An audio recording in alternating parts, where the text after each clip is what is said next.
Should you specialise early on in your design career? Here's a few questions to ask to help you figure out what's best for you. Let's go! Hello friends, welcome to Flux Academy, the online design school. My name is Matt Brunton, and today we're asking the question, if you're in the first few years of your design career or you're thinking about going into design, should you focus on one narrow area of expertise and go deep in it, or should you try and pick up a wide range of skills? Unrealistic job descriptions don't help you figure this out. I've got a couple here. Social media designer required with 15 years experience designing Snapchat filters. Here's another one. We're looking for an individual with senior level expertise in web design, 3D animation, photography, and sales-led copywriting. Okay, these are made up, but they're not that different to some I've seen.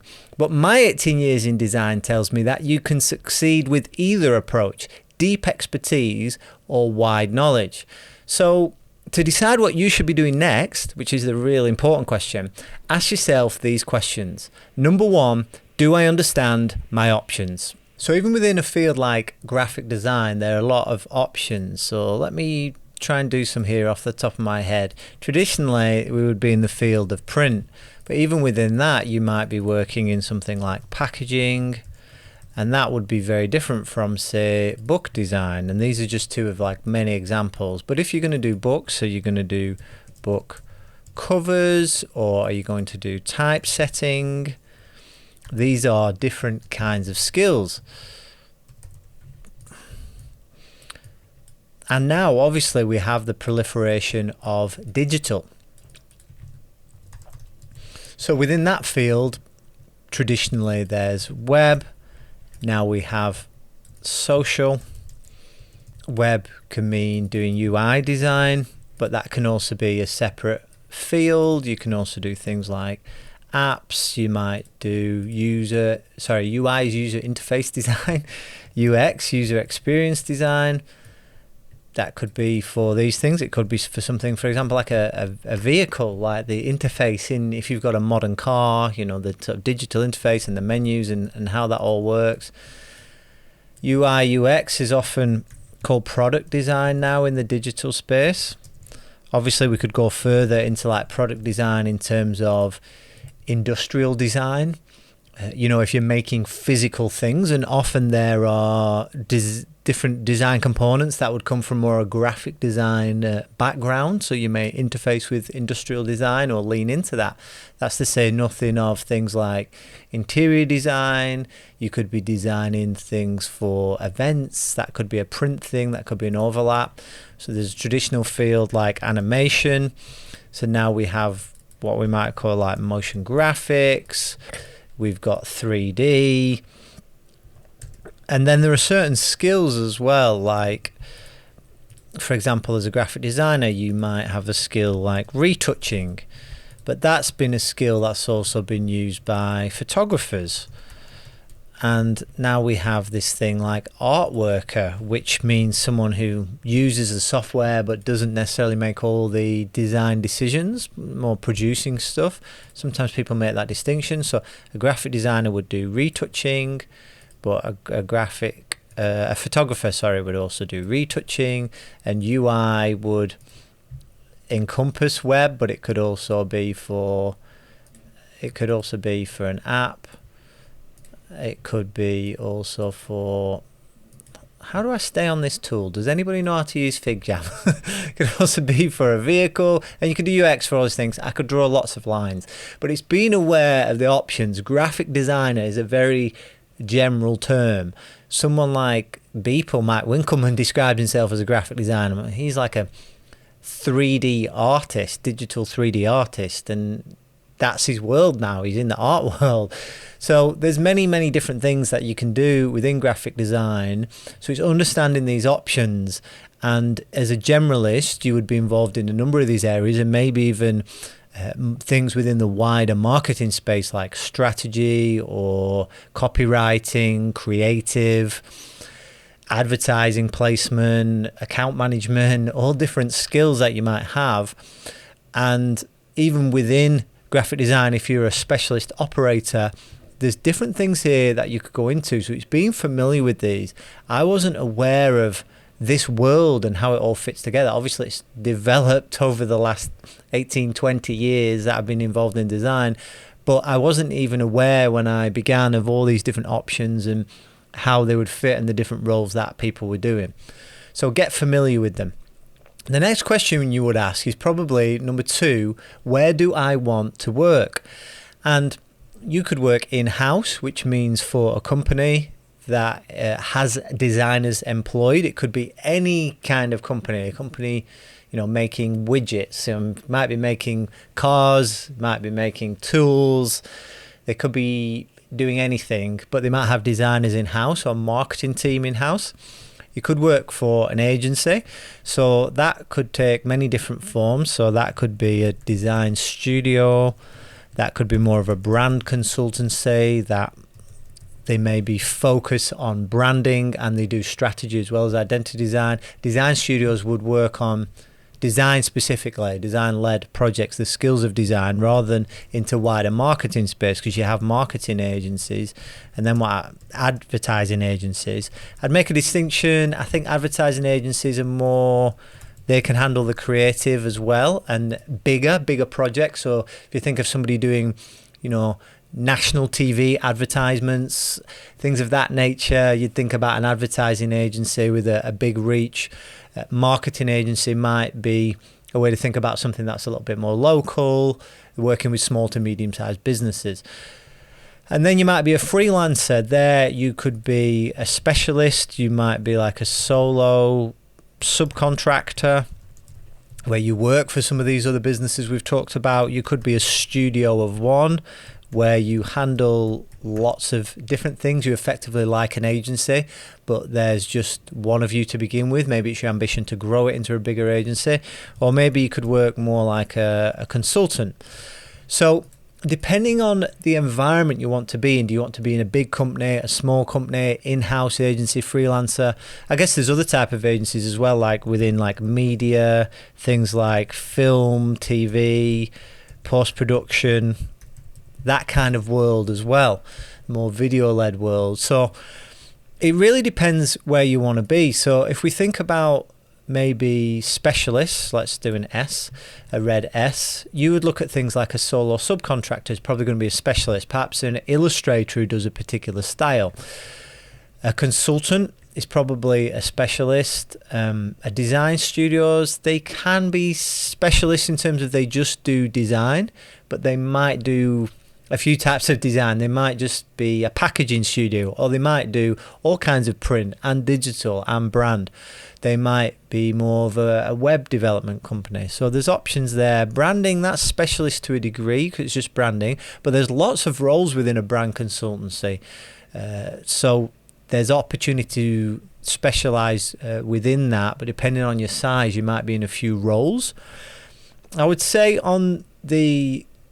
you probably work as a specialist in an ad agency. They do lots of things, but the larger companies want specialists who are very, very good at the thing that they do. Probably similar here. On the more generalist side of things, look at this type design. What a beautiful G. You'll be all taking my type design lessons. A studio of one, you're probably a generalist. You're handling lots of things. Maybe you're helping a company with their brand and then their website and then with a social media presence. Marketing agencies tend to be more on the generalist kind, like, yeah, you need a website, we'll do you a website. Yeah, we'll design you a logo. And they just kind of turn their hand to different things. In-house, you're probably going to be a generalist unless it's a really huge company. If you're working at Apple, it's probably a little bit more defined and specialist. But if you're hire number 6 for a growing company, you're probably going to be handle everything to do with design, marketing, even being asked to fix the printer.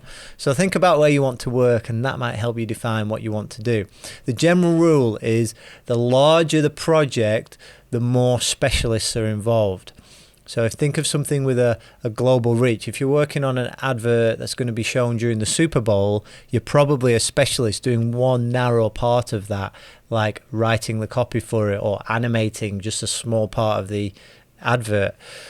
But if you are creating a little videos thing, it might be the same length, but it's for a local company, then you're probably going to be more of a generalist. The exception to this would be in leadership roles. So if you want to, for example, be a creative director, you need to have a broad enough knowledge of different areas that you're able to lead. That doesn't mean you have to be able to execute all those areas. It just means you need to be able to have knowledge of how those things get done and to be able to speak into them and provide leadership and direction to all the different people that you're working with, both on the client side and with your team of operators as well.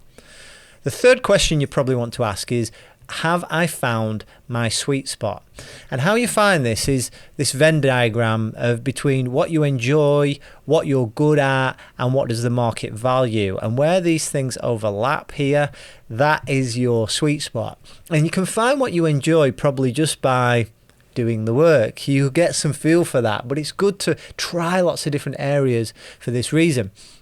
What you're good at is often confirmed by other people. People notice something, people praise something, or something is effective, and that can be a good indication to you of the things that you're good at, the things you keep getting called for. What the market values is something you can look into. You can research salaries for different type of jobs. How much do photographers earn? How much do UX designers earn, or illustrators, or 3D artists, or retouchers, and find out where that sits. But in general, I would say if you enjoy something and you're good at it, you're likely to get very good at it.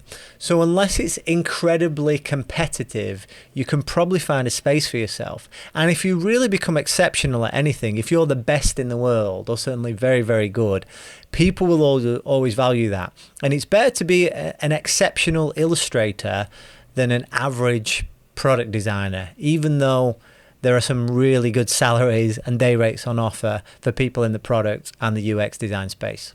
The important thing is to try stuff and see what works. Even if you want to be a specialist, you start at the beginning of your career with no knowledge, and your knowledge develops like a diamond. You want to broaden first before you focus. That will help you. Having knowledge of a few different areas will definitely come in. You see, a designer is a problem solver, but to the person with a hammer, every problem is a nail.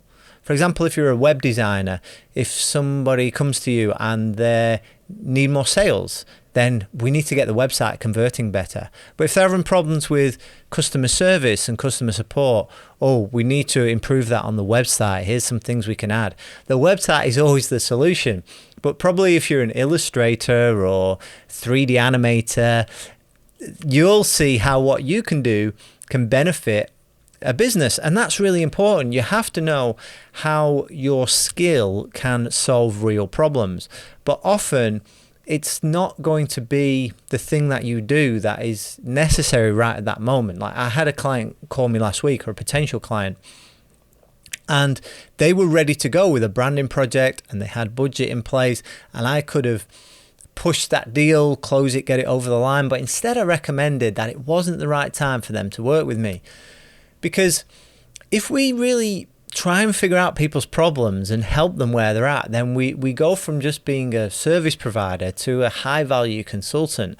And even if you're an employee, you're part of a team, you can still within that role ask questions and ask about how what you do will help and will solve problems. I know there's all times when we have to work and we need to grab hold of an opportunity that's before us, but in general we need to play with a more generous open hand, and we need to think of this being a long-term game. Play long-term games with long-term people, Naval Ravikant says, and that's the best approach. There's always something new to learn. You'll find as you progress in your career and you specialize more that you'll still get that anxiety of ignorance. You think, as new opportunities come about, new technologies. Think of the pandemic, the scramble of people to step up their e-commerce game because it was just necessary. Or the new technologies that we've had in recent years with blockchain. or people reevaluating what they're really about during these last few years. And there's been a lot of new branding projects. There's been an increasing demand for motion design because of social media, but also because it's easier to produce these things now. Better computers, new technologies, faster internet. So there's always going to be new opportunities. As you start to specialize or you start to define what you're really about, you just have to ask yourself, is this relevant to me? Is this something that I really need to learn? Or is this something that I can be willfully ignorant about? Because you can't be brilliant at everything. You can't learn every single software program, every coding language, every piece of hardware, every technology, every style, every approach. It's impossible. So at some point you have to decide what you're going to focus on and what you're going to let fall by the wayside. So in summary, ask yourself these questions. Do I know what my options are, and where do I want to work, and have I found my sweet spot? But recognize that this specialist generalist choice is not actually binary. It's impossible to know everything about one thing and nothing about anything else. That's not how people work. And it's actually the combination of all our knowledge and experience and life that makes you unique and allows you to bring what you bring to the table. The important thing is to keep learning. A commitment to continual improvement, as well as being just a good person to work with, will take you almost anywhere you want to go in life. So just breathe. Life's a film strip, not a snapshot. This is just one moment of your story, and you will get where you need to go with a little patience, as well as that commitment to keep learning. If you are a junior designer or thinking of becoming a designer, then make sure you subscribe to Flux, because we have new videos uploaded here every week, in addition to the hundreds in our back catalogue. And if you're ready to sharpen your skills, then check out our full stack designer bundle. This allows you to enroll on both our web design and our brand design courses, which will give you a broad knowledge of many core disciplines within graphic design. Links as always in the description, and until next time, happy designing.